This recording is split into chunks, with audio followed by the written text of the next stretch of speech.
Hi అండి. వంకాయ కర్రీలో ఇవి యాడ్ చేస్తే టేస్ట్ చాలా బాగుంటుంది. వంకాయ కర్రీ కోసం నేను ముందుగా వంకాయలు శుభ్రంగా కడిగి కట్ చేసి పెట్టుకున్నాను. అలాగే పచ్చిమిర్చి, టొమాటో, మెంతి కూర, కొత్తిమీర కూడా కట్ చేసి రెడీగా ఉంచుకున్నాను. ఇలా రెడీ చేయడం వల్ల మన కర్రీ చాలా ఈజీగా రెడీ అయిపోతుంది. ఆ తర్వాత గిన్నెలో ఆయిల్ హీట్ ఎక్కిన తర్వాత ఆనియన్ ఏసి వేయించి, ఆ తర్వాత పచ్చిమిర్చి, ఆ తర్వాత ఈ బ్లాక్ కలర్‌లో ఉన్న ఆయంత గింజలండి. టేస్ట్ చాలా బాగుంటది వంకాయ కర్రీలో.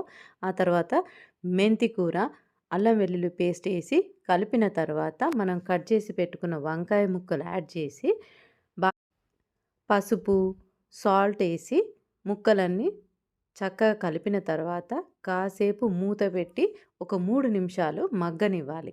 ఆ తర్వాత మనం కట్ చేసి పెట్టుకున్న టొమాటో ముక్కలు అండ్ టేస్ట్‌కి సరిపడా కారం వేసి చక్కగా కలుపుకొని ఒక 5 నిమిషాల పాటు మగ్గనిచ్చి కొత్తిమీర వేసి మనం సర్వ్ చేసుకోవచ్చు. కర్రీ చాలా టేస్టీగా ఉంటుంది.